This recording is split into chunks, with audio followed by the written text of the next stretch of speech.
கண்ணியத்திற்குரிய இல்லாமல்ல அல்லாஹு ஜல்ல ஷானஹு தஆலாவின் நல்லடியார்களே, இஸ்லாத்தின் ஆதாரம் இறைவனின் வஹி மட்டுமே என்ற தலைப்பில் மார்க்க அறிவை நாம் பெற்றுக்கொண்டிருக்கிறோம்.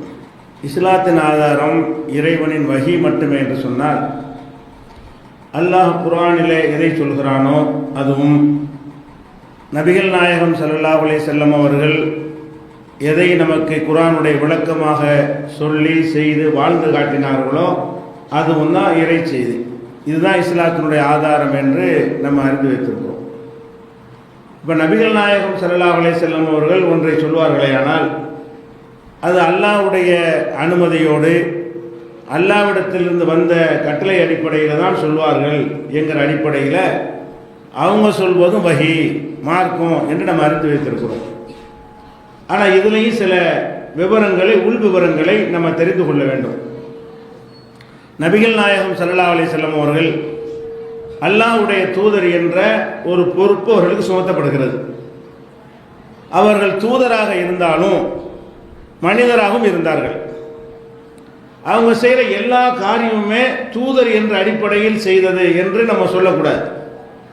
தூதர் என்ற அடிப்படையில் செய்த காரியங்கள் சில காரியங்கள் தான் இருக்கும். பல காரியங்கள் மனிதர் என்ற முறையில் அவர்கள் செய்த காரியங்களாக இருக்கும்.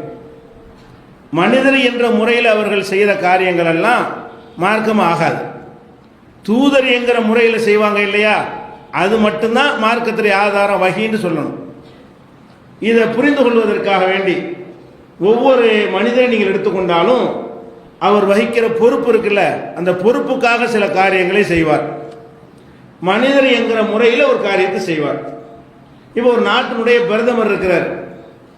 அவர் பகல் நேரத்தில் வீட்டில் போய் சாப்பிட்றாரு. பிரதமர் என்ற அடிப்படையாக சாப்பிட்டாரு. அவர் பிரதமரை இல்லாட்டாலும் சாப்பிடுவார். மனிதருங்கிற முறையில் சாப்பிட்றார். இந்த சாப்பிடுதல் என்பது பிரதமருடைய டியூட்டியில் உள்ளது கிடையாது.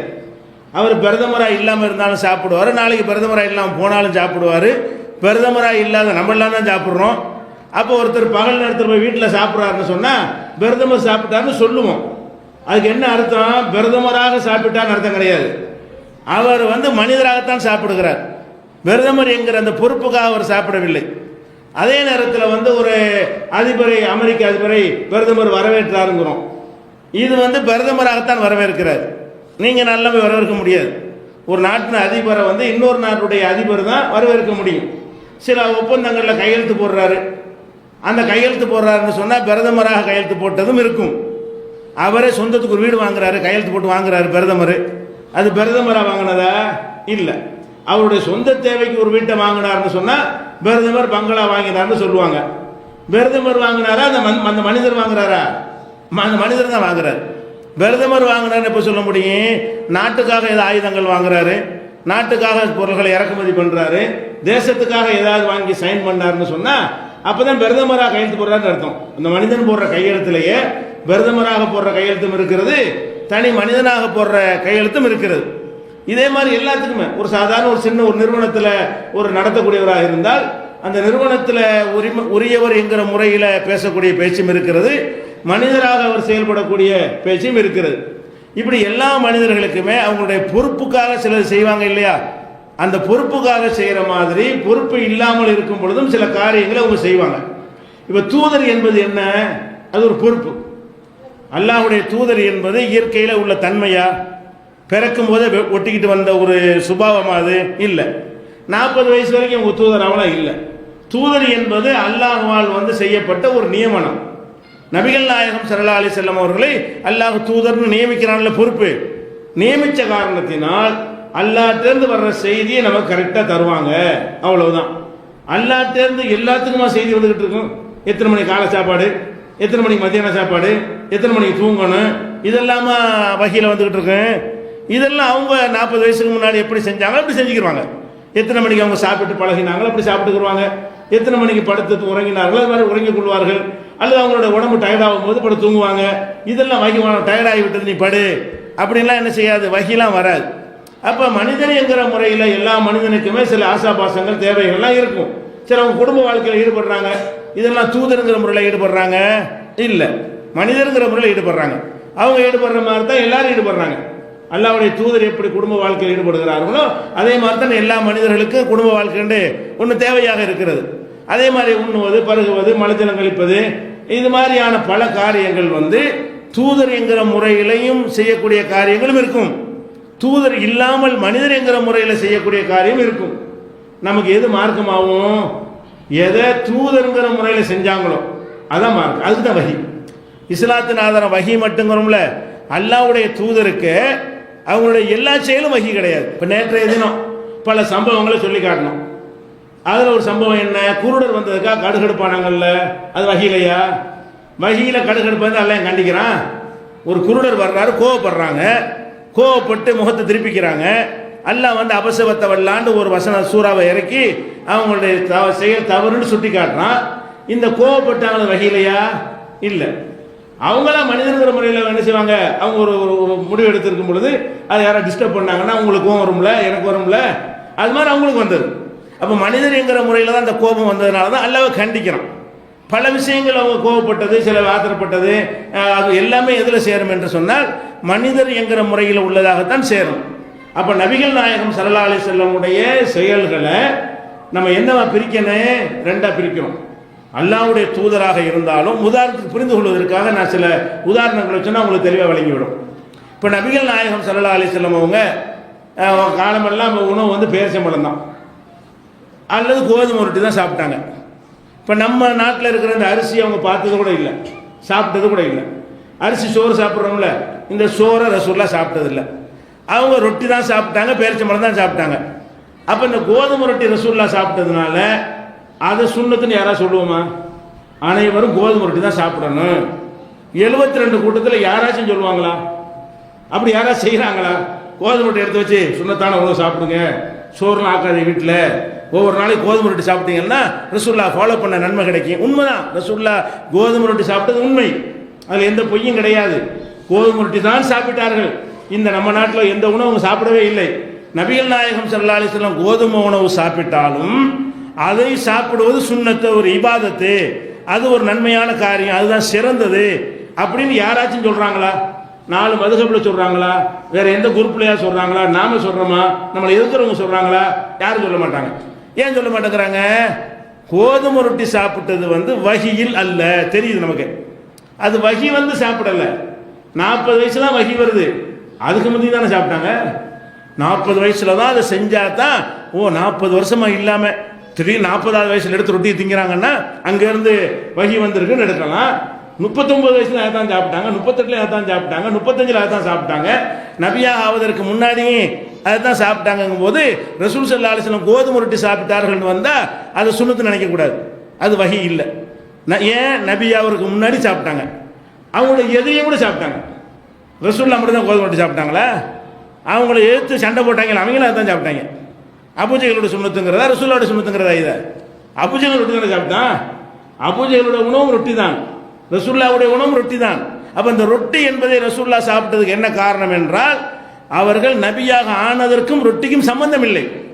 இந்த 20ஆம் நூற்றாண்டில் இந்தியாவில் தமிழ்நாட்டில் அவங்கள அல்லாஹ் ரசூல் ஆக்கியிருப்பானே, ஆனால் சோறு தான் சாப்பிட்ருப்பாங்க. இங்கே தான் கிடைக்கும். எந்த ஊரில் அவங்க அனுப்பப்பட்டிருக்காங்களோ அந்த ஊரில் என்ன உணவு கிடைக்குமோ அதைத்தான் சகஜமாக கிடைக்கிற உணவு சாப்பிடுவார்கள். அப்போ தமிழ்நாட்டில் அவங்க இந்த காலத்தில் அனுப்பியிருந்தானே, ஆனால் அவங்க உணவு என்னவா இருந்திருக்கும்? சோறாகத்தான் இருந்திருக்கும். சோறா நம்ம காலத்தில் என்ன கிடைக்கிறதோ அதை சாப்பிட்டுருப்பார்கள். அப்போ நம்ம என்ன வழங்கணும்? அல்லாஹ்வுடைய தூதராக இருந்தால் கூட பிரித்து பார்க்கணுமா? எப்படி? அது வஹியில் செஞ்சதா, வஹி இல்லாமல் செஞ்சதா? வஹியில் செஞ்சதா இருந்தால் மார்க்கம், வஹி இல்லாமல் செஞ்சதா இருந்தால் மார்க்கம் இல்லை.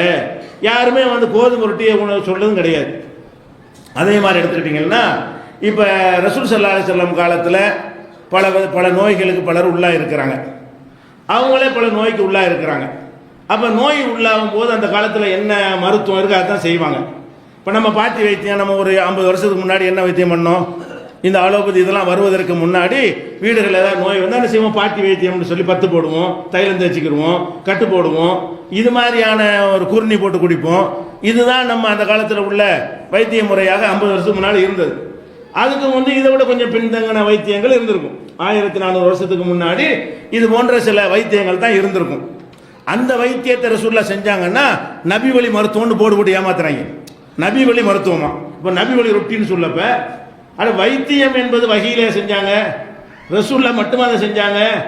நபிகள் நாயகம் ஸல்லல்லாஹு அலைஹி வஸல்லம் காலத்தில் இருந்த வைத்தியத்தை செய்தார்களேயானால் அவர்கள் நபியாவதுக்கு முன்னாடியும் செய்த வைத்தியம் அது, எல்லா மக்களும் செய்த வைத்தியம், அந்த காலத்தில் இருந்த வைத்திய முறை அதுதான், அதை அவர்கள் செய்தார்கள் எடுத்துக்கணுமே தவிர அதைத்தான் நம்ம செய்வது சுன்னத்து அப்படின்னு சொல்லக்கூடாது. புரிஞ்சுக்கிறதுக்காக ஒன்று சொல்வதாக இருந்தால், நேற்றைய தினம் உஹது போர்க்களத்தை பற்றி உங்களுக்கு சொன்னோம். கடுமையான காயம் ஏற்பட்டுருச்சு இல்லையா?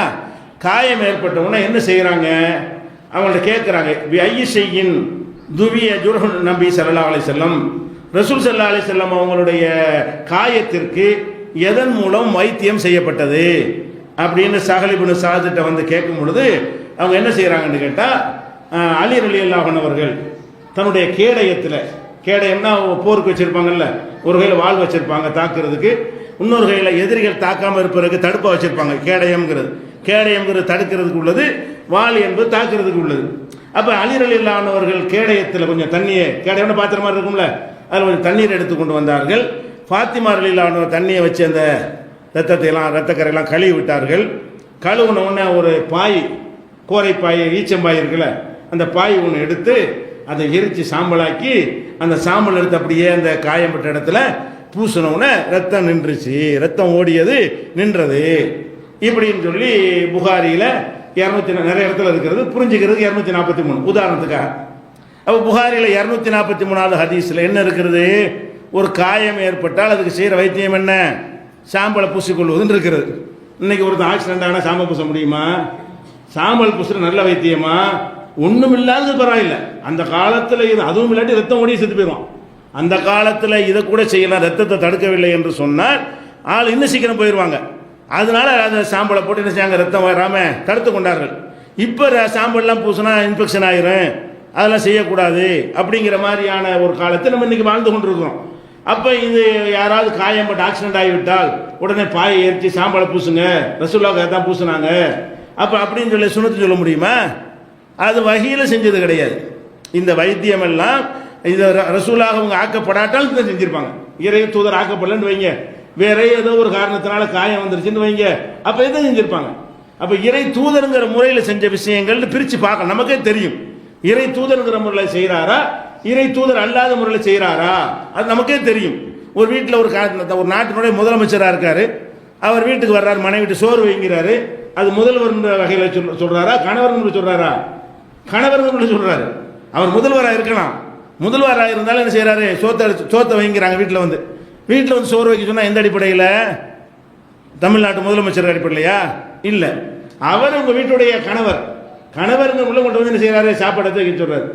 ஆஃபீஸில் உட்காந்து ஃபைல் எடுத்துட்டு வாண்டா என்ன அர்த்தம், ஃபைலை எடுத்துட்டு வாங்குறாரு, அது முதல்வர் முன்ன எடுத்துட்டு வர சொல்றாரு.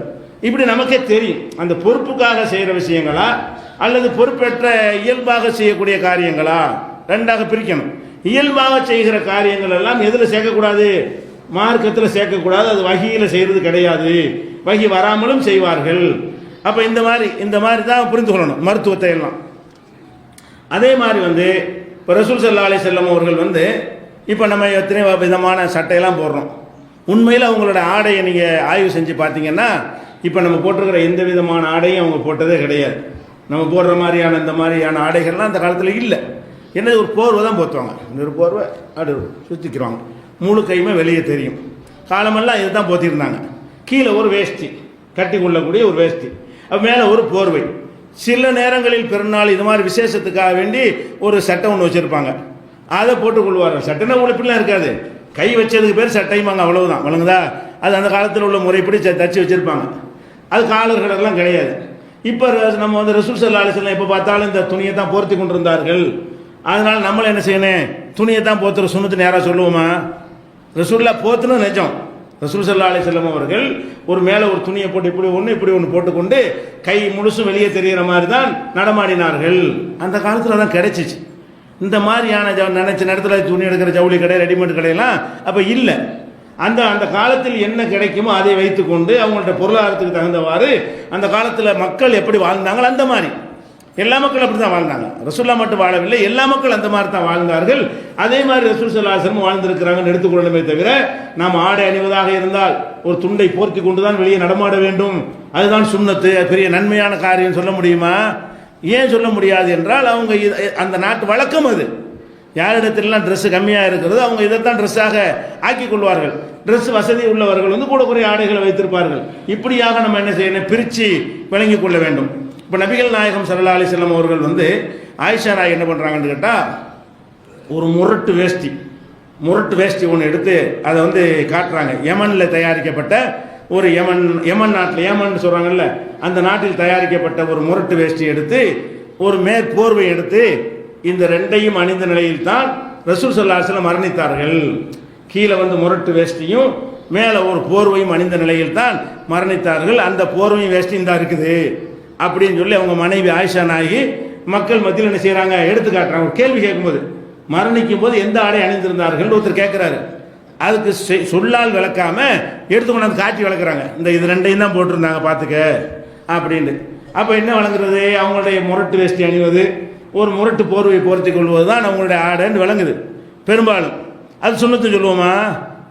அப்படி ஒருத்தர் போட்டால் கூட நல்லது கிடையாது. ஏன், அல்லாஹ்வுடைய நியமத்தை வெளிப்படுத்தி நம்ம சொல்லணும், கஞ்சத்தனம் பண்ணக்கூடாது. அல்லாஹ் நிறைய தந்திருந்தான்னு சொன்னால் அதை வெளிப்படுற மாதிரி நடந்து கொள்ளணும்னு தான் நமக்கு என்னப்பட்ட கட்டளை. அவங்களுக்கு அல்லாஹ் கொடுக்கல. அன்றைக்கு இருந்த நேரத்தில் வந்து அல்லாஹ் என்ன செய்யலை, பணம் கொடுத்தாலும் பொருள்கள் கிடைக்காத ஒரு காலம், அப்படியான ஒரு காலத்தில் இருந்ததுனால செஞ்சாங்கன்னு எடுத்துக்கொள்கிறோம். இது வந்து நீங்கள் புகாரியில் 3108வது ஹதீஸில் இதை பார்க்கலாம். அதே போல் நபிகள் நாயகம் ஸல்லல்லாஹு அலைஹி வஸல்லம் அவர்கள் துவா செய்தார்களே ஆனால் மலை தொழுகைக்கு துவா செய்வாங்க. கை ரெண்டையும் உயர்த்தினாங்கன்னா அவங்களுடைய அக்குள்லாம் தெரியும்.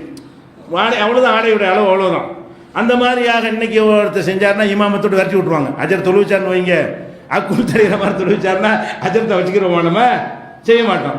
அது சுன்னத்தை நம்ம சொல்வது இல்லை. ஏன், ரசூல் ஸல்லல்லாஹு அலைஹி வஸல்லம் செஞ்சது வந்து அன்றைக்கி ஆடை பற்றாக்குறையில் செஞ்சாங்க. அல்லாஹ் நமக்கு என்ன கட்டளைறான்னா, ஹுது சீனத்தக்கும் இந்த குள்ளி மஸ்ஜிது, ஒவ்வொரு மஸ்ஜிதுக்கு வரும் பொழுதும் ஜீனத்தான முறையில் வாங்க. இப்போ ஜீனத்தி தான் இந்த மாதிரி போட்டு வர்றது தான் அழகு. இந்த கை தெரிகிற மாதிரி வரக்கூடாது, ரசூல்லா வந்த மாதிரி வரக்கூடாது.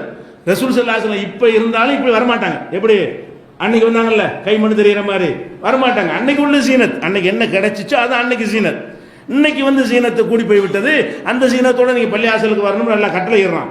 அதனால வந்து ரசூல் ஸல்லல்லாஹு அலைஹி வஸல்லம் செஞ்சு இருந்தும் கூட அது சுன்னத்தாக மாட்டேங்குது. பார்த்தீங்களா, இது வந்து புகாரியில் 390வது ஹதீஸில் நீங்கள் பார்க்கலாம். அதே மாதிரி 1031வது ஹதீஸில் பார்க்கலாம். இப்போ நம்ம சாப்பிட்றோன்னா பிளேட்டில் தட்டில் போட்டு தானே சாப்பிட்றோம். ரசூல் ஸல்லல்லாஹு அலைஹி வஸல்லம் வந்து ஒரு நாளும் தட்டில் சாப்பிட்டது கிடையாது. ரசூல் ஸல்லல்லாஹு அலைஹி வஸல்லம் சாப்பிட்டாங்கல்ல, ஏதாச்சும் ஒரு அலுமினிய தட்டு, ஒரு பித்தளை தட்டு, ஒரு ஏதாவது பிளாஸ்டிக் அந்த காலத்தில் கிடையாதா, ஏதோ ஒரு வகையில் தட்டு இருக்கும்ல, ஒரு தட்டில் சாப்பிட்ருக்கணுமா இல்லையா? ரசூல் ஸல்லல்லாஹு அலைஹி வஸல்லம் தட்டில் சாப்பிட்டது கிடையாது. வேற என்ன சாப்பிடுவாங்க, ஒரு துண்டை விரித்து போட்டு அதில் அது ரொட்டியை போட்டு, அது சால்னாலும் கிடையாதுல்ல. நம்ம நாட்டில் சோத்திர போய் கரைச்சல் போய் சாப்பிட முடியுமா? ரொட்டியை வச்சு அதுக்கு சால்னா ஊற்றினா என்ன ஆகும், அந்த துணி வீணாக போயிடும். ஒரு துணியை விரிப்பார்கள், அதில் ரொட்டியை போடுவார்கள், எடுத்து சால்னா தனியாக இருக்கு, தொட்டு சாப்பிட்டுக்குருவாங்க. அதுக்கு ஒரு துண்டு போதும், அதுக்கு ஒரு துணி போதும். அப்போ ரசூல் ஸல்லல்லாஹு அலைஹி வஸல்லம் அவர்கள் ஒரு துணியில், சுப்ரான்னு சொல்லக்கூடிய ஒரு துணியில் தான் விரித்து நினைஞ்சிருக்கிறாங்க, சாப்பிட்ருக்குறாங்க. இதை விளங்காமல் சில ஆளுக்கு சுப்ரான்னு தனியாக சாப்பாட்டுக்கு இப்போ தட்டு வச்சு அது கீழே துண்டை விரிச்சு அது சுப்ராங்கிறது, சுப்ரான்னு அதிலே போட்டு சாப்பிட்றது. ரசூல் ஸல்லல்லாஹு அலைஹி வஸல்லம் சுப்ரான்னு வச்சுருந்தாங்களே, அது எதுக்கு உள்ளதுன்னு கேட்டால் அதுலேயே சாப்பிடுவாங்க. சாப்பிட்றதுக்குரிய பாத்திரம் அதுதான், இன்னொரு பாத்திரம் எக்ஸ்ட்ராவாக இருக்காது. அப்போ நபி ஸல்லல்லாஹு அலைஹி வஸல்லம் வந்து என்ன செஞ்சாங்க, சுஃப்ராவில் தான் சாப்பிட்டார்கள்னு சொல்லி தெளிவான ஹதீஸ் என்ன இருக்குது, அல சுஃப்ரின்னு வருது. இது புகாரில் 5386 இருக்கிறது. இப்போ நம்ம சாப்பிடும்பொழுது அனைவரும் உங்களுடைய போர்வை விரித்து அதில் கொட்டி சாப்பிடுங்கன்னு சொல்ல முடியுமா? ரசூல்லா சாப்பிட்டு சார் தான், ஆனால் ரொட்டியை கூட சாப்பிடணும்னு சொல்ல முடியுமா? ரொட்டிங்க அந்த காலத்தில் உள்ளது அதான், பாத்திரம்லாம் கிடையாது. பாத்திரங்கிற பெரிய அரிதான ஒரு விஷயமா இருக்கும். மண்ணில் செஞ்சுக்கிடுவாங்க ஒரு பாத்திரம், அது உடஞ்சி போயிடும். பாத்திரங்களை பயன்படுத்த யோசிப்பாங்க. அது மாதிரியான ஒரு காலம். அந்த காலத்தில் என்ன, துணியில் போட்டு சாப்பிட்டு இருந்தாங்கன்னா அது அந்த காலத்தில் முடியும். இந்த காலம் யூஸ் அண்ட் த்ரோ காலம் வாழ்ந்துக்கிட்டு இருக்கோம். கழுவுற தண்ணி கணக்கு பண்ணோம்னா தூக்கி போட்டு போகிற ஈஸியாக இருக்குது. தண்ணி கூலிக்கு ஆள் பிடிக்கிறது, பாத்திரங்கள் ஆள் பிடிக்கிறதுலாம் கணக்கு பண்ணிங்கன்னா கழுவிட்டு தூக்கி போடுற பாத்திரம் இருக்குல்ல, அது கணக்கு பார்த்து சிக்கனமானது. நீங்கள் பாத்திரத்தை வாங்கி அது கழுவுறதுக்கு விம் பவுடரை போட்டு ஆள் கூலிக்கு ஆளை போட்டு தண்ணி திறந்து விட்டு இவ்வளோ கணக்கு பண்ணி பார்த்தீங்கன்னா சாப்பிட்டோமா தட்டத்துக்கு எரிஞ்சோமா அப்படி போனோம்னு சொன்னால் செலவு வேறு கம்மியாக இருக்குது. பார்த்தா அதிக செலவு மாதிரி தெரியும். துல்லியமாக கணக்கு பண்ணோம்னு சொன்னால் இதில் வந்து செலவு குறைவாக இருக்கும். அப்போ அந்த மாதிரி ஒரு காலத்தில் செஞ்சால் தப்பாது. நீ சுப்ராவில் சாப்பிட்டு சொல்ல முடியுமா? அப்போ நபிகள் நாயகம் ஸல்லல்லாஹு அலைஹி வஸல்லம் உடைய இந்த செயல்களை கூட நம்ம எப்படி பிரிக்கிறோம், ரெண்டு விதமாக பிரிக்கிறோம். ரசூல்லா துணியில் போட்டு தான் சாப்பிட்டு இருந்தாலும் அது சுன்னத்து இல்லை. அது ரசூலாக இல்லாட்டாலும் அவங்க சாப்பிட்டிருப்பார்கள். அந்த மக்களுடைய வழக்கம் அதுதான், அந்த காலத்தில் இருந்த சாப்பாட்டு முறை அதுதான், அதனால சாப்பிட்டார்கள் எடுத்துக்கொள்வோமே தவிர அது வகியில் சாப்பிட்டார்கள் எடுத்துக்கல. வகி தொடர்பு உள்ள ஒரு தூதர் அவங்க செயலை பிரிக்கணும். இது வகி, இது வகி இல்லாது. வகியை வராத அளப்பு இப்படி பின்பற்றுறது யோசிச்சு பாருங்க. வகி வர்றவருக்கு ரெண்டா பிரிக்கிறோம். அபு ஹனீஃபா வகி வருமா? வகி வர்றாலே ரெண்டா பிரிக்கிறோமே. அல்லாஹ்வுடைய ரசூலுக்கு வகி வரும், வகி வந்தா கூட இது வகியான்னு பார்க்குறோம். ரசூல் ஸல்லல்லாஹு அலைஹி வஸல்லம் செயலை பார்க்குற ஆதாரம் இருக்குது. இது வகியில் செஞ்சாங்களா வகி இல்லாமல் செஞ்சாங்களா இப்படி பிரித்து பார்க்கும் பொழுது வகி அறவே சஹாபாக்கள் வகி வருமா? அபூபக்கருக்கு வருமா? உமருக்கு வருமா? உஸ்மானுக்கு வருமா? அலிக்கு வருமா? வேற எந்த சஹாபிக்காவது வருமா? எந்த தாபிக்காவது வருமா? எந்த இமாமுக்காவது வருமா? யாருக்கும் வகி வராது. அப்போ வகியை வராத ஆட்கள் எப்படி ஃபாலோ பண்ணுறது? வகி வர்றவரை ரெண்டாக பிரிக்கும் போது யாருக்கு வகி வந்தது அவரே இரண்டாக பிரித்து வகியை தான் ஏற்றுக்குருவோம். வகி இல்லாத மார்க்கம் கிடையாது, அதுக்கு சம்பந்தம் இல்லை அப்படி சொல்கிறோமா இல்லையா? அப்போ நபி ஸல்லல்லாஹு அலைஹி வஸல்லம் ஒட்டகத்தில் ஹஜ்ஜிக்கு போனாங்க. எல்லா பயணம் ஒட்டகத்தில் தானே. ஒட்டகத்தில் போகிற சுன்னத்துன்னு யாராவது சொல்லுவாங்களா? இன்னைக்கு அவங்க போனது நிஜம், ஒட்டகத்தில் போனது பொய்யா? ஆதாரபூர்வமான செய்தி தான், ஆனால் அது சுன்னத்தானே இல்லைங்கிறோம். ஏன் இல்லை? அவங்க ரசூலுங்கிற முறையில் போனாங்க. அவங்கள எதிர்த்து சண்டைக்கு வந்து அபூஜைகளும் அந்த ஒட்டகத்தில் வந்தான். ரசூல்லா எப்படி ஒட்டகத்தில் போனாங்களோ எதிரையும் ஒட்டகத்தில் வந்தான். அதனால நபி அவருக்கு முந்தைய ஒட்டகத்தில் வந்தாங்க. நபி ஆகாட்டா ஒட்டகத்தில் போயிருப்பாங்க. அந்த காலத்தில் இருந்த பயணத்துக்குரிய சாதனை அதானே. இந்த காலத்தில் இருந்திருந்தாங்கன்னா ஃப்ளைட்டில் போயிட்டு வந்திருப்பாங்க. எவ்வளோ ஊருக்கு போயிருக்கலாம். அல்லாஹ்வுடைய தூதர் இந்த காலத்தில் அனுப்பி இருந்தால் ஒரு நாட்டுக்கு என்ன செய்வாங்க? பிரச்சாரம் பண்ணுறதுக்கு எல்லாம் அனுப்பி விடுவான். அது பெரிய விஷயம் கிடையாது, ஃப்ளைட்டில் கூட போவாங்க. அப்போ அந்த வசதிகளை பயன்படுத்திக் கொள்வார்கள். அந்த காலத்தில் இருந்திருந்தா, அந்த காலத்தில் இருந்த வாகனம் அவ்வளோதான், குதிரை இல்லாட்டி ஒட்டகம் இல்லாட்டி கோவாரி கழுதை, வேற என்ன வாகனம் இருந்துச்சு? வண்டி கூட கிடையாது. அப்போ அந்த வண்டி இருந்தால் கூட அந்த சக்கரம் வந்த பிறகு தான் கொஞ்சம் ஸ்பீடெலாம் மனுஷன் கண்டுபிடிச்சான். சக்கரம் இல்லாத காலத்தில் டைரெக்டாக தான் அதில் ஏறி போகிற மாதிரி இருந்த ஒரு காலம். அப்போ நம்ம என்ன வழங்கினேன்? இதெல்லாம் சுன்னத்து கிடையாது. ரசூல்லா செஞ்சாங்க, ஆனால் வகியில் செய்யலை, வகி இல்லாமல் செஞ்சாங்கன்னு பிரிக்கிறோம்ல. இது அடிப்படையான இதில் தான் எல்லாம் நிற்கிது. இதை விளங்கிட்டாலேயே மனுஷன் சொல்ல யாரும் கேட்க மாட்டான். அல்லாஹ்வுடைய ரசூலையே நம்ம ரெண்டாக பிரித்து தான் ஏற்றுக்கொள்கிறோம். வகியாக இருந்தால் தான் பின்பற்றுகிறோம், வகியாக இல்லாவிட்டால் அது மார்க்கம் இல்லைன்னு சொல்லுகிறோம். அப்படி இருந்தால் வகியற்றவர்களை எப்படி பின்பற்றுவது? வகி இல்லாதவருடைய சொல்லு செயல்பை மார்க்கமாகும். அவர் சொன்னால் எப்படி சுன்னத்தாகும்? அவர் தான் வகியே இல்லையே. இப்படி விளங்கி இந்த ஒரு நுணுக்கத்தை விளங்கி கொண்டாலேயே இந்த டாபிக் வந்து ரொம்ப தெளிவாகி போயிடும், எந்த சந்தேகம் இல்லாமல் தெளிவாகி போயிடும். அது ஒன்றை பார்க்கணும். அதே மாதிரி நபி ஸல்லல்லாஹு அலைஹி வஸல்லம் அவங்களும் தலவாணி வச்சுருந்தாங்க. அவங்க தலாயணி என்ன தலாயணி? தோல்னால் ஒரு பை மாதிரி செஞ்சு உள்ளுக்கு அந்த வெங்காய சருகு மாதிரி இலதலையெல்லாம் போட்டு அமுக்கி அதை வச்சு படுத்தாங்கன்னு இருக்குது. அப்போ இலதலை அமுக்கி வெங்காயத்தோலை வச்சு படுக்கிறது தான் சொல்லுதுன்னு சொல்ல முடியுமா? சொல்ல முடியாது. ஏன்? அந்த காலத்தில் இருந்தால் தான் தலாணி பஞ்சு இல்லாமல் இருந்துச்சு. இந்த மாதிரி நவீனமான முறையில் நூற்பாலைகள்லாம் கிடையாது. இப்படி விளங்கி கொள்ளுறோம். இது வந்து புகாரில் 6456வது ஹதீஸில் இருக்கிறது. அதே மாதிரி அவங்க வீட்டில் விளக்கெல்லாம் இருக்காது. ரசூலுல்லாஹ்வுடைய காலத்தில் வீட்டில் விளக்கரிக்க கூட வசதி கிடையாது. அந்த மாதிரி இருட்டில் தான் வாழ்ந்துருக்கிறாங்க. நம்ம எவ்வளோ பெரிய வெளிச்சம், இத்தனை லைட்டை போட்டு உட்காந்துட்டு இருக்கிறோம். இந்த வெளிச்சத்தை ஒப்பிட்டு பார்த்தா அது சம்மந்தமே இல்லை. அவ்வளோ பெரிய இருட்டில் வாழ்ந்துருக்கிறாங்க அவங்க. அது சுண்ணத்து சொல்ல முடியுமா? இருட்டில் வாழ்வது சுண்ணத்து, வீட்டில் இருட்டெலாம் திங்கணும், இருட்டெலாம் படுக்கணும்னு சொல்ல முடியுமா? ஆனால் இருட்டெலாம் ரசூலுல்லாஹ் இருந்தாங்கிற உண்மை. அது கோரப்பாயில் படுத்தாங்கிற உண்மை. கைத்து கட்டில் படுத்து உடம்பெல்லாம் வரி வரியாக விழுந்ததுங்கிறது உண்மை. அதெல்லாம் தூதருங்கிற முறையில் செஞ்சதா? அதான் கேள்வி. வகி வந்து செஞ்சதா? அல்லாட்ட வந்து ஆர்டர் வந்து இனிமேல் கைத்து கட்டில் படுந்து ஆர்டர் வந்து அப்படின்னா ஓகே. அதனால் இது ரெண்டாக நம்ம என்ன செய்ய வேணும்னா பிரிச்சுக்கிறணும். இந்த பிரிக்கிறத கூட ரசூல் ஸல்லல்லாஹு ரெண்டாக பிரிக்கணும் அப்படின்னு கேட்டால், நபிகள் நாயகம் ஸல்லல்லாஹு அலைஹி வஸல்லமுடைய மார்க்க சம்பந்தமான செயல்கள் இருக்குல்ல, வகி அந்த செயல்கள், அதை பொறுத்த வரைக்கும் கேள்வி கேட்காம ஃபாலோ பண்ணிடணும். தொழுகும்போது இப்படி கையை உயர்த்தினாங்க, இது வகியில் வகி இல்லாமையா? இது வகியில் செஞ்சிருக்க முடியும். தொழுகைங்கிறது அதுக்கு முந்தி இல்லை, அவங்க நபியான பிறகு தான் தொழுகைன்னு வருது. தக்பீர் கட்ட போய் இப்படி கையை ஒசத்துறாங்கன்னா எதை காது அரிச்சிச்சு அதனால ஒசத்தாங்க சொல்ல முடியுமா? அது சொல்லக்கூடாது. கையை ஒசத்துனாங்கன்னா ஒசத்திட வேண்டியதான், கட்டுனாங்கன்னா கட்டிட வேண்டியதான். இதெல்லாம் எதில் தான் செஞ்சுருப்பாங்க? வகியில் தான் செஞ்சுருப்பாங்க. இது இபாதத்தில் எந்த விஷயமாக இருந்தாலும் சரி ரசூல் ஸல்லல்லாஹு அலைஹி வஸல்லம் செஞ்சால் செஞ்சிட வேண்டியதான், சொன்னால் செஞ்சிட வேண்டியதான், அங்கீகரிச்சா செஞ்சிட வேண்டியதான். ரசூல் ஸல்லல்லாஹு அலைஹி வஸல்லமுடைய சொல் செயல் அங்கீகாரம் எது இருந்தாலும் அப்படி ஃபாலோ பண்ணிட வேண்டியதான். ஆனால் இந்த துன்யாவுடைய விஷயங்கள் இருக்குல்ல, அந்த மாதிரி விஷயங்களாக இருந்தால் ரசூலுல்லாஹ் சொன்னாலும் செஞ்சாலும் சொன்னா தான் அது வகியாகும். சில காரியத்தை அவங்க செய்வாங்க, செஞ்சுட்டு சும்மா விட்டாங்கன்னு சொன்னால் ஊர் வழக்கப்படி செஞ்சாங்கன்னு விளங்கிக்கிறேன். நீங்களும் செய்யுங்கன்னு சொன்னால் அது சுன்னத்தாகி போயிடும். உலக காரியமாக இருந்தால் கூட இப்படித்தான் நீங்கள் செய்ய வேண்டும் ஆர்டர் பண்ணாங்கன்னு வைங்களேன், அப்போ வஹீல சொல்கிறாங்கன்னு அர்த்தம். நம்ம எல்லாரையும் செய்ய சொல்லி ஆர்டர் பண்ண என்ன அர்த்தம்? வஹீல சொல்கிறாங்கன்னு அர்த்தம். இதை புரிஞ்சுக்கிறதுக்கு உங்களுக்கு சொல்கிறீங்களே, தலைமுடி வளர்க்குறோம், தலையில் முடி வளருது. ரசூல் ஸல்லல்லாஹு அலைஹி வஸல்லம் தலைமுடி வச்சுருந்தாங்களா இல்லையா? நல்லா பெருசாக வச்சுருந்தாங்க. தோல் புஜத்தில் வந்து விடுகிற அளவுக்கு நினைஞ்சாங்க அவங்க முடி வச்சுருந்தாங்க, தாடியும் வச்சுருந்தாங்க. ரசூல் ஸல்லல்லாஹு அலைஹி வஸல்லம் அவர்கள் தலைமுடியும் வச்சுருந்தார்கள், தாடியும் வச்சுருந்தார்கள். தாடி சுண்ணத்துங்கிறோம், தலைமுடி சுண்ணத்துன்னு யாரும் சொல்ல மாட்டாங்க. முட்டை அடித்தாலும் சரி, கிராப் அடித்தாலும் சரி, எப்படி வேணாலும் இருந்துக்கலாம்னு சொல்கிறோம். ரெண்டு ரசூலை செஞ்சாங்க தான். ரெண்டுமே ரசூல் ஸல்லல்லாஹு அலைஹி வஸல்லம் அவர்கள் தாடியும் நன்றாக வைத்திருந்தார்கள், தலைமுடியும் நன்றாக பெரிய அளவு வைத்திருந்தார்கள். அப்போ தலைமுடி வைக்கும்போது நம்ம என்ன செய்கிறோம்? அது வகி கிடையாது, ஊர் வழக்கப்படி வச்சுக்கிட்டாங்க, அது சாதாரண இயற்கை முடி வளர்ந்து விட்டுட்டாங்க அப்படின்னு சொல்கிறோம். தாடியை மட்டும் என்ன செய்யணும்? சுண்ணத்துங்கிறோம். ஏன் செய்கிறோம் அப்படின்னு கேட்டால், தலைமுடிக்கு அவங்க வச்சாங்களே தவிர வையின்னு சொல்லலை. தாடி வச்சாங்க, வைக்க சொன்னாங்க. நல்லா வளைக்கணும். இந்த உலக விஷயங்களில் வந்து பேப்பரில் போட்டு சாப்பிட்டாங்கன்னு வைங்க, அது சுண்ணத்து இல்லை. எல்லாரும் சாப்பிடு பேப்பர்லன்னு சுண்ணத்தாகி போயிடும். அவங்க பேப்பரை போட்டு சாப்பிட்டாங்கன்னா துன்யா வகி இல்லாத விஷயம். ஆர்டர் பண்ணுறது வகையில் தான் பண்ண முடியும்.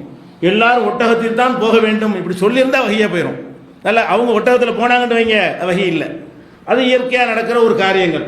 அப்போ ஒட்டகத்தில் ரசூல்லா போய்கொண்டு இப்படித்தான் ஒட்டகத்தில் எல்லோரும் போக வேண்டும் அப்படின்னு சொன்னால் அப்போ சுன்னத்தாயிரும். அப்போ உலக விஷயங்கள் வகி இல்லாத விஷயங்களாக இருந்தால் அது எப்போ வகியாகும் என்றால் ஆர்டர் வரணும். வாயினால் என்ன செய்ய ரசூல்லா தானும் செஞ்சு விட்டு இப்படித்தான் நீங்கள் செய்ய வேண்டும். தூதருங்கிற அந்த ஆர்டர் பண்ணிட்டாலும் என்ன அர்த்தம் ஆயிடுது? தூதருங்கிற முறையில் சொன்னாங்க ஆகிவிடுகிறது. இப்படி மார்க்கத்தை வந்து ரசூலுல்லாஹ்வுடைய சொல் செயல் அங்கீகாரங்களை வந்து இரண்டாக பிரித்து வஹியை ஆதாரமாக ஏற்றுக்கொள்கிறோம், வஹி இல்லை என்றால் ஆதாரமாக ஏற்றுக்கொள்ள மறுக்கணும். இதுக்கு வந்து நம்மளா இதை சொல்லலை, ரசூலுல்லாஹ் பச்சையாகவும் சொல்லியிருக்கிறாங்க. இப்போ நான் சொன்ன இந்த செய்திகளை எல்லாம் ஏதோ நானா ஊகிச்சு பெரிய கண்டுபிடிச்சு ஆராய்ச்சி பண்ணி சொல்ல நினைக்கக்கூடாது. இதை யார் சொன்னா? ரசூல் ஸல்லல்லாஹு அலைஹி வஸல்லம் அவர்கள் தங்களுடைய வாயினாலே தெள்ள தெளிவான வார்த்தைகளால் சொல்கிறார்கள். எப்படி சொல்றாங்கன்னு கேட்டால், மதீனாவுக்கு வர்றாங்க. வரும்பொழுது அந்த மதீனாவில் மக்கள் விவசாயம் பண்ணுறாங்கல்ல, பேரிச்ச மரம் தான் அந்த நாட்டுடைய விவசாயம்.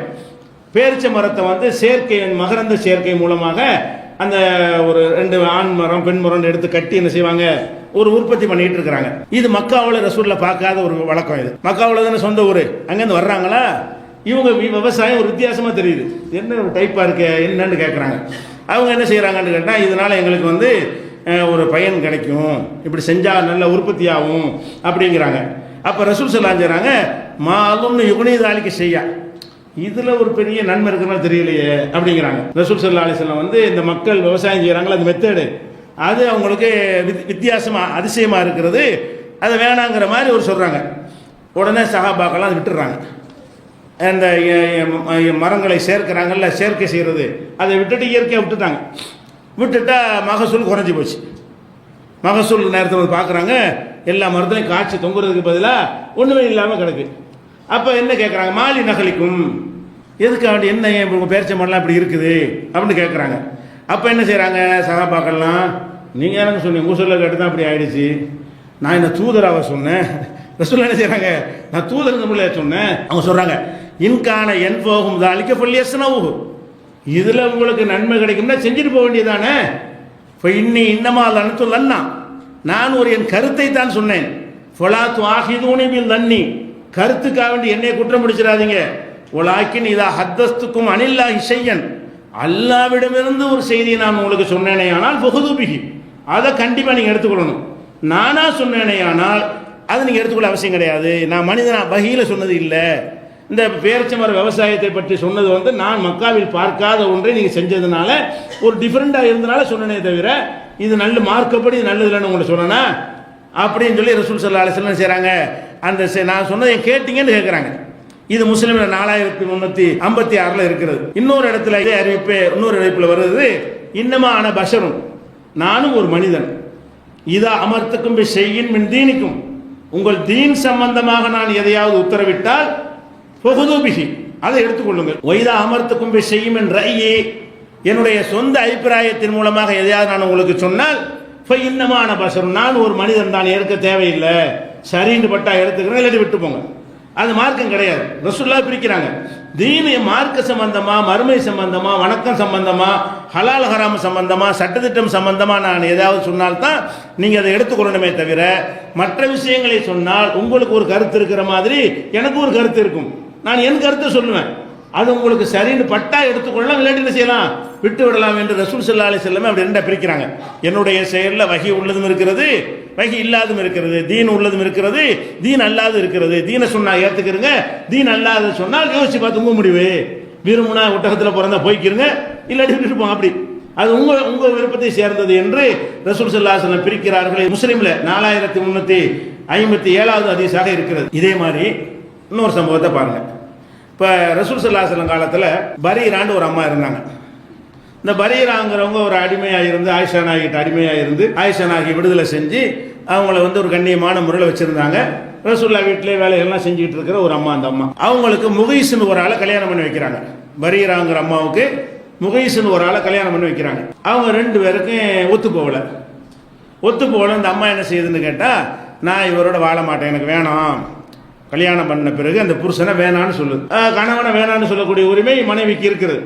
ஆண்களுக்கு இருக்கிற மாதிரி பெண்களுக்கு என்ன செய்கிறது, அந்த உரிமை இருக்கிறது. அந்த இடத்துல வேணாண்ட உடனே வாழ மாட்டேன்னு பிடிவாதம் பிடிக்குது. அவர் முகைஸ் இந்த பொம்பளை மேலே ரொம்ப பிரியம், ரொம்ப முகபத்து வச்சிருக்கிறாரு. போனால் எந்த அளவுக்குன்னா ரோட்டில் இருந்து அழுகுறாரு, கண்ணீர் ஓடிக்கிட்டே இருக்கிறது. பார்க்குறவங்களாம் பரிதாபப்படுறாங்க. என்னடா இந்த அம்மா என்னை விட்டு போச்சு, இந்த வாழ மாட்டேங்குது இப்படின்னு சொல்லிட்டு என்ன செய்கிறாரு, அவ்வளவுக்கு நேசத்தை வச்சிருக்கிறார் அவர். இந்த அம்மா அவ்வளோ வெறுப்பு வச்சிருக்க அவர் மேலே. இப்படியான ஒரு பஞ்சாயத்து நடக்குது ரசூல் ஸல்லல்லாஹு அலைஹி வஸல்லம் காலத்தில்.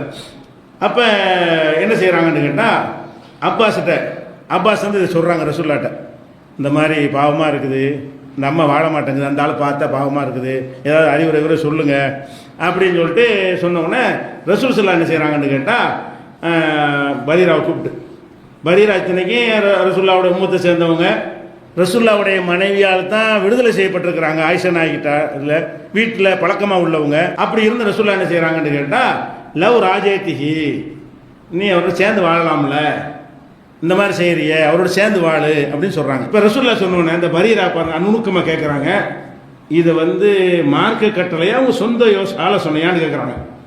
எப்படி கேட்குறாங்க அந்த அம்மா, எப்படி கேட்குறாங்க, இது மார்க்கப்படி நான் சேர்ந்து வாழ்வதுதான் சட்டமா, அல்லது நீங்களாம் ஒரு இறக்கப்பட்டு ஒரு ஆலோசனை சொல்கிறீங்களான்னு இப்படி கேட்குது அந்த அம்மா. அப்போ ரசூலுல்லாஹ் செய்கிறாங்க, இன்னமா அஸ்ஃபவு, இல்லை நான் ஒரு ரெக்கமெண்ட் தான் பண்ணுறேன், உனக்கு மார்க்க சட்டப்படி நீ பிரிஞ்சுக்கிற உரிமை இருக்குது, அல்லாஹ்வுடைய சட்டத்தில் உனக்கு பெரிய உரிமை இருக்கிறது, கட்டாயப்படுத்தி உன்னை சேர சொல்லி நான் ஆர்டர் பண்ண முடியாது, ஏன்னா அல்லாஹ் கொடுத்த உரிமை அது. நான் சொல்வது என்ன, ஒரு ரெக்கமெண்ட் பரிந்துரை செய்கிறேன், பாவமாக இருக்குல்ல அதுக்காக நான் சொல்கிறேன் அப்படிங்கிறார் ரசூலுல்லாஹ் சொல்கிறாங்க. அப்போ அந்த அம்மா சொல்லுது, லா ஹாஜத்தலி ஃபீ, எனக்கு ஒரு வேணான்றது, கட்டளைன்னு சொல்லுங்க, இப்போ சேர்ந்துக்கிறேன், அதுதான் வஹீயில் வர்ற கட்டளை, அதுதான் மார்க்க சட்டம்னு சொல்லுங்க, இப்போ நான் சேர்ந்துக்கிறேன். மார்க்கத்தில் அப்படி அவசியம் இல்லை, எனக்கு அந்த உரிமை இருக்குது என்று சொன்னால் நீங்கள் ரெக்கமெண்ட் பண்ண நான் ஏற்றுக்கிற மாட்டேங்குது. ரசூலுல்லாஹ்க்கு நேருக்கு நேரங்க ரசூல் ஸல்லல்லாஹு அலைஹி வஸல்லம் சொல்லும் போது கூட உங்கள் சொல்ல பிரித்து கேட்டுக்கிட்டு அழகாக விவரமாக இருக்குது, விவரத்தை பிரித்து கேட்டுக்கொண்டு நீங்கள் ரசூலுங்கிற முறையில் இதை சொல்கிறீங்களா அல்லது சும்மா இறக்கப்பட்டு பரிந்துரை பண்ணுறீங்களா, ரசூல் முறையில் சொன்னால் கண்டிப்பாக நான் ஏற்றாவன சட்டம் அதுவாயிரும். ஒரு மனைவி வந்து புருஷனோட பிரியவே கூடாது, சேர்ந்து தான் ஆகணுங்கிற சட்டம் அதுன்னு வந்துடும். அந்த மாதிரி அர்த்தத்தில் நீங்கள் சொல்கிறீங்களா வேற மாதிரி சொல்கிறீங்களான்னு கேட்குது. அப்போ ரசூலுல்லாஹ் என்ன செய்கிறாங்க, யார்கிட்ட என்ன கேள்வி கேட்குறேன்னு கேட்கல, அந்த அந்த அம்மாவுடைய அந்த நுணுக்கத்தை அவங்க ரசிச்சு தானே பதில் சொல்கிறாங்க. இன்னமா நான் அஸ்ஃபவு, இல்லைம்மா நான் உத்தரவுலாம் உனக்கு போடலை, நான் வெறுமனே ரெக்கமெண்ட் பண்ணுறேன், பரிந்துரை செய்கிறேன். அப்போ அந்த அம்மா என்ன சொல்ல, லா ஹாஜத்தலி ஃபீஹி, எனக்கு அவர் வேணான்றது. இப்போ என்ன மேட்ரு, ரசூல் ஸல்லல்லாஹு அலைஹி வஸல்லம் முகத்துக்கு நேர நீங்கள் சொல்ல கேட்க மாட்டேங்குது. அப்போ இது ஹதீஸை மறுத்த அம்மாவா, இது ரசூலுல்லாஹ்வுடைய சுன்னத்தை பேணாத ஒரு அம்மாவா, வஹியை நிராகரிச்ச அம்மாவா இந்த அம்மா? இல்லை. ரசூலுல்லாஹ் இதுக்காண்டி கண்டிச்சாங்களா, நான் சொல்றேன்னு கேட்க மாட்டியான்னு சொன்னாங்களா? கரெக்டாக சொல்லுங்க அந்த அம்மா, சரிதானே, நம்ம பரிந்துரை செய்ய ஏற்றுக்கிற அவசியம் இருக்குது, நம்ம சாதாரண சொல்லத்தானே செய்வோம், ரெண்டு பேரும் சண்டை போட்டு தானே சேர்ந்து வாழுங்கப்பான்னு சும்மா சொல்லுவோம். அப்போ அவர் கேட்பார், சட்டத்தில் அப்படி இருக்காண்டு, சட்டமாக இல்லைப்போ உனக்கு உரிமை இருக்குது, அப்போடைய வேலையை பார்த்துட்டு சட்டத்துக்கு நான் கட்டுப்படும் நீங்க நான் ஏன் கேட்க அப்படி சொல்கிறோம்ல, இந்த ரேஞ்சில் வச்சு ரசூலுல்லாஹ் அந்த அம்மா கேட்குது. இப்போ நம்ம என்ன பார்க்குறோம், நபிகள் நாயகம் ஸல்லல்லாஹு அலைஹி வஸல்லம் உருவாக்கின இந்த சமுதாயத்தில் எல்லாருமே இது விளங்கி வச்சுருந்துருக்காங்க. எப்படி எப்படி உருவாக்கி இருக்கிறாங்க, ரசூல் ஸல்லல்லாஹு அலைஹி வஸல்லம் அந்த சொல்லும்போது அது வஹீயில் சொல்கிறாங்களா வஹீ இல்லாமல் சொல்கிறாங்களான்னு தெரிஞ்ச விஷயத்தை கரெக்டாக புரிஞ்சுக்கிடுவாங்க. சிலது நுணுக்கமாக இருக்கும், இது வஹீல சொல்றாங்களா வஹீ இல்லாமல் டவுட் இருக்கும். டவுட் இருந்தால் கேட்டு கிளியர் பண்ணிடுறாங்க. இது வஹீல் சொன்னது அல்ல, உன் புருஷனோட சேர்ந்துக்க என்று சொல்வது என் சொந்த கருத்து, வஹீல சொன்னது மார்க்க சட்டம் இல்லை அப்படின்னு சொன்ன உடனே வேணான்ட்டாங்க. இது வந்து நீங்க புகாரியில 5283வது ஹதீஸில் பார்க்கலாம். அப்ப நம்ம என்ன இதுல இருந்து வழங்குகிறோம்? நபிகள் நாயகம் ஸல்லல்லாஹு அலைஹி வஸல்லம் அவங்களுடைய சொற்களை நுணுக்கமான விஷயங்களா இருந்தா கூட இது வஹியா சும்மா செஞ்சாங்களான்னு பிரிச்சு பார்க்கணும். வஹி என்று சொன்னா மட்டும்தான் அது மார்க்கமா ஆகும். இஸ்லாத்தின் ஆதாரம் வஹிதான் என்பதை இந்த அம்மா எப்படி புரிஞ்சிருக்கு பாருங்க. இஸ்லாத்தின் ஆதாரம் ரசூலுடைய தனி வாழ்க்கையும் இல்லைன்னு விளங்கியிருக்கு. இந்த அம்மா எப்படி விளங்கியிருக்குது? இஸ்லாத்தின் ஆதாரம் வஹிதானே தவிர அந்த வஹியை கொண்டு வந்த ரசூலுடைய தனிப்பட்ட கருத்து கூட அல்ல, அது கூட இஸ்லாத்தின் ஆதாரம் இல்லைன்னு நம்ம விளங்கியிருக்கா இல்லையா? அந்த அம்மா விளங்குனது ரசூல் அங்கீகரிச்சாங்களா இல்லையா? அதுக்கான உங்களை கண்டிக்கலையே, அதுக்கான யாரும் உங்களை குறை சொல்லலையே, அவங்க வந்து இஸ்லாத்தோட வெளியேறினதை அறிவிக்கலையே. அப்ப என்ன விளங்குறது? இஸ்லாத்தின் ஆதாரம் என்பது இவ்வளவு நுணுக்கம். வஹி மட்டும்தான் மார்க்கம். வஹியை ஒருத்தர் கொண்டு வந்ததுனால அவர் சொன்ன எல்லா மார்க்கும் ஆகல பாருங்களேன். வஹியை யார் கொண்டு வந்தார்களோ அவர்கள் சொன்ன எல்லாமே மார்க்கம் ஆக மாட்டேங்குது. பிரிச்சு பார்க்குற அளவுக்கு இந்த மார்க்கம் இருக்குன்னு சொன்னா வஹி வராதவர்களுடைய செயலை எப்படி நம்ம மார்க்கம் ஆக்கிக்கொள்வது? இதான் மேட்ரு. இது ஒன்று வழங்கினா போதும். வஹி வராது அவர் சொன்னார் இவர் சொன்னார் அவர் ஏன் சொல்லணும்? அவர் வஹி வருமா? இதை கேட்கணும். வஹி வந்த எங்கள் ரசூலை நாங்கள் இந்த அந்தஸ்தில் வைத்து பார்த்துக்கிட்டு இருக்கிறோம் மார்க்கத்தில். வஹி வராத ஒருத்தர் சொல்றாருங்கிறீங்க, அது சுன்னத்துங்கிறீங்க.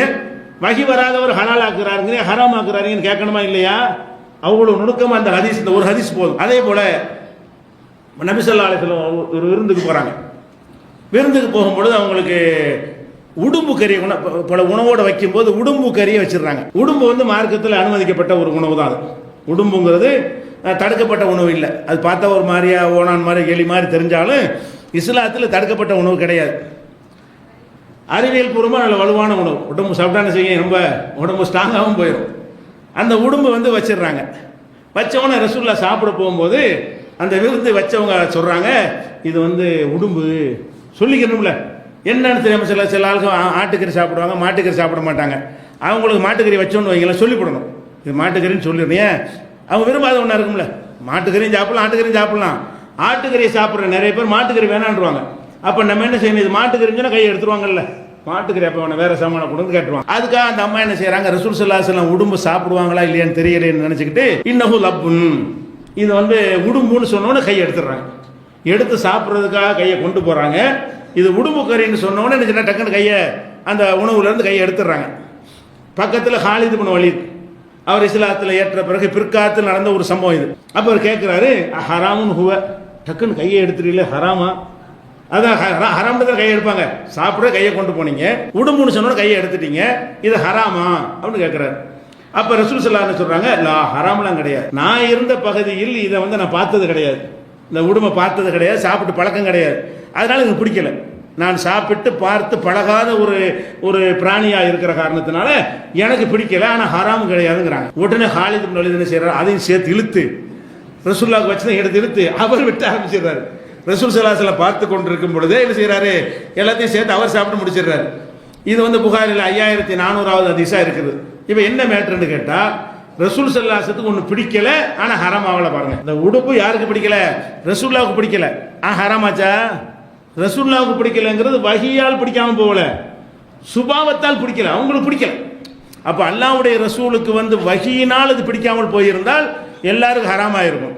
இந்த உடும்பு ஏன் பிடிக்கவில்லை என்று சொன்னால், அவங்க பார்க்கல, ஒரு புதிய ஒரு உணவாக இருக்கிறது, நான் இருந்த பகுதியில் இது காணப்படாத ஒன்றாக இருக்கிறது, அதனால நான் தொடவில்லைன்னு சொன்ன காரணத்தினால அது வஹி அல்ல, அவங்களுக்கு சுபாவத்தில் பிடிக்கவில்லை, இயல்பிலேயே அவங்களுக்கு என்ன செய்யல, இந்த உடும்பு பிடிக்கல, அதனால சாப்பிடுறேன். அவர் கரெக்டாக விளங்கிட்டாரா இல்லையா? இவர் என்ன விளங்குறாரு? உங்களுக்கு இப்படி எனக்கு என்ன, உங்களுக்கு வஹியில பிடிக்காம போனுச்சு, உங்களுக்கு சுபாவத்தில் பிடிக்கல, நான் சாப்பிட்றேன்னு சேர்த்து சாப்பிட்றேன். ஹாலித் விளங்குறாரா இல்லையா? ரசூல் ஸல்லல்லாஹு அலைஹி வஸல்லம் ஒன்று பிடிக்காமல் போனாலும் அது ஹராம் ஆகாது. எப்போ பிடிக்காமல் போனேன்? மார்க்கத்துக்காக பிடிக்காமல் போகணும், வஹியின் காரணமாக பிடிக்காமல் போகணும். சில பேருக்கு சில உணவு பிடிக்காது, சில பேருக்கு சில ருசி பிடிக்காது, சில கலர் பிடிக்காது. அந்த மாதிரியான ஒரு அடிப்படையில் ரசூல் ஸல்லல்லாஹு அலைஹி வஸல்லத்துக்கு வந்து பிடிக்காத ஒன்றில் உடும்பு ஒன்று. ஆனால் அது ஹராமாச்சா, மக்ரூஹாச்சா, தடுக்கப்பட்டதாச்சா? ஆவலை. அப்போ இது வந்து புகாரில் இருக்கக்கூடிய இந்த ஹதீஸ். அப்போ இது எல்லாத்துலையும் நம்ம அடிப்படை என்ன விளங்கிக் கொள்கிறோம்? வஹி என்பது ரசூல், வஹி மட்டும்தான் இஸ்லாத்தின் ஆதாரம் என்பதை எவ்வளவு நுணுக்கமாக இந்த மார்க்கத்தை நம்ம பிரித்து வச்சிருக்கிறோம். எவ்வளவு நுணுக்கமாக பிரிச்சிருக்கிறோம். அல்லாஹ்வுடைய ரசூல் செஞ்சு இருந்தாலும் அது வஹீயில் செஞ்சாங்களான்னு பிரித்து பார்க்க வேண்டும். வஹீல செஞ்சு இருந்தால் அது மார்க்கமாகிவிடும். வஹி இல்லாமல் செஞ்சிருந்தார்களே ஆனால், மனிதராக அவங்களோட சுபாவத்தில் இயல்பில் செய்திருந்தார்களே ஆனால் அது என்னவாயிர மார்க்கம் ஆகாது. இப்படியாக நம்ம பிரிக்கிறோம். இப்போ ரசூல் ஸல்லல்லாஹு அலைஹி வஸல்லம் தலப்பா கட்டினாங்கிறதுக்கு ஆதாரம் இருக்குது. சில நேரங்களில் தலப்பா கட்டினாங்க, அது சுன்னத்துன்னு சொல்ல முடியுமா? சொல்ல முடியாது. தொப்பி போட்டதே இல்லை, அதுக்கு ஆதாரமே இல்லை. போட்டால் அனுமதிக்கப்பட்ட ஒரு காரியமாக சுன்னத்துலாம் கிடையாது. தலப்பா கட்டியிருக்காங்க. சில நேரங்களில் மக்கா வெற்றியின் போதெல்லாம் கருப்பு தலப்பாகை கட்டி வந்தார்கள்லாம் இருக்கிறது. அது சுன்னத்துன்னு யாருமே சொல்ல முடியாது. ஏன்? அவங்க அந்த தலப்பா கட்டுறதுங்கிற ஒரு கௌரவமான ஒரு இடத்துக்கு போகும்போது ஒரு தலைமைத்துவத்தை காட்டும்போது தலையில் கட்டிக்கிறதுங்கிற ஒரு பழக்கம் இருந்துச்சு, எல்லாரும் கட்டிக்கிறாங்க. அந்த மாதிரி ரசூல் ஸல்லல்லாஹு அலைஹி வஸல்லம் தலையில் நினைஞ்சிட்டாங்க, கட்டிக்கிட்டாங்களே தவிர உங்களுக்கு ஆர்டர் பண்ணலை எல்லாரும் தலப்பா கட்டுங்க. அவங்க தான் கட்டினாங்களே, இருக்கிற மக்கள் யாரும் கட்டவும் இல்லை. அப்போ அந்த மாதிரி பிரிக்கிறோம். தலப்பா கட்டுறது சுன்னத்து இல்லை, குதிரையில் போகிறது சுன்னத்து இல்லை, ஒட்டக கறி சாப்பிட்றது சுன்னத்து இல்லை, பேரிச்சம்பழம் சாப்பிட்றது சுன்னத்து இல்லை, அவங்க மாதிரி ட்ரெஸ்ஸை போடுற சுன்னத்து கிடையாது. அந்த காலத்தில் தேல் கடிச்சா வெட்டி விட்டு ரத்தத்தை வெளியேற்றிக்கிட்டு இருப்பாங்க. அதெல்லாம் அந்த காலத்தில் செய்ய ஊசி போட்டு ஈஸியாக முடிச்சுட்டு போயிடலாம். அப்படியான காலத்தில் வாழ்கிறோம். அப்போ அவங்க காலத்தில் இருந்த மருத்துவங்கள்லாம் எதில் வராது? மார்க்கத்தில் வராது. திப்ப நபின்னு ஒரு பெரிய புஸ்தகம் எழுதிச்சுக்கிறாங்க, நபியின் மருத்துவம்னு சொல்லி. இந்த காலத்தில் அதை செய்ய முடியுமா? இஸ்லாத்தை கேவலப்படுத்திட்டு போயிடும். இந்த மருத்துவத்தை செஞ்சு அந்த காலத்தில் அது பயன் இருந்துச்சு, ஓகே. அந்த காலத்தில் உள்ள மருத்துவம் என்னவோ அதுதான் செஞ்சுருப்பாங்க, பயத்தை செஞ்சு. நம்ம கூட நாட்டு வைத்தியம் சித்த வைத்தியம்லாம் பயன் தரதான் செய்யும். உடனே செய்கிறதுக்கு வாய்ப்பு இருக்குது. இதெல்லாம் லேட்டாக 3 மாதம் 6 மாதம் வரைக்கும் வேதனைப்பட்டுக்கிட்டு அப்படி இருக்க தேவை இருக்குதா? சிம்பிளாக முடிஞ்சிருச்சா இல்லையா? அப்போ அந்த மாதிரிலாம் ரசூல் ஸல்லல்லாஹு அலைஹி வஸல்லம் வாழ்க்கையை பிரிக்கணும். உணவு, மருத்துவம், உடை, பழக்க வழக்கம், மலைஜலம் கழிக்கிறது. ரசூல்லா காலையில் 8 மணிக்கு மலைஜலம் கழிக்க போவார்கள்னா 8 மணிக்கு பூரா சுண்ணத்துங்க முடியாது. இது அவரவருக்கு வரக்கூடிய தன்மை. இயற்கையாக அவரவருக்கு எப்போ இயற்கை உபாதை வருமோ அப்போ போய் கொள்ள வேண்டும். இப்னு உமர் ஒரு சஹாபி இருந்தார். அது எந்த அளவுக்குன்னா, இவர் எல்லாருமே அறிஞர்கள் இவர் விமர்சனம் பண்ணுவாங்க.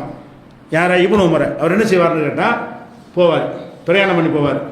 போகும்போது என்ன செய்வார்னா, இந்த இடத்துல ரசூல்லா சிறுநீர்களை தாண்டி இறங்கி அங்கே போய் சிறுநீர் கழிப்பார். பிரயாணத்தை ரசூல்லாவோட போயிருப்பார்ல, ரசூல்லா காலத்துக்கு பிந்தி நடக்குது எல்லாம். ரசூல் ஸல்லல்லாஹு அலைஹி வஸல்லம் காலத்தில் நல்லா அவங்கள உன்னிப்பாக பார்த்துக்கிட்டு இவர் எல்லாத்திலையும் பின்பற்ற நினைச்சிட்டு என்ன செய்வார்னு கேட்டால், ஒரு இடத்துல ரசூல்லா இயற்கை உபாதை கழிச்சான்னு வைங்களேன், அந்த இடத்துல போய் என்ன செய்வார், இந்த இடத்துல ரசூல்லா நில்லுங்க நான் வந்துடுறேன்னு சொல்லிட்டு போய் யூரின் வராட்டா கூட என்ன செய்வார், அந்த இடத்துல உட்காந்துட்டு வருவார். அதே மாதிரி ரசூல் ஸல்லல்லாஹு அலைஹி வஸல்லம் என்ன தொழுதாங்கன்னு வைங்களேன், தொழுக நேரம் தொழுதுருப்பாங்க, இவர் இந்த இடத்துல தொழுதாங்கன்னு தொழுவார். போகிற பிரயாணத்தில் ஒரு இடத்துல சிறப்பித்து தொழுவது தனியாக இருக்கிறது. போகிற இடத்துல தொழுதாங்கன்னா அது மாதிரி நம்மளும் போகிற இடத்துல தொழுதுக்கணும்.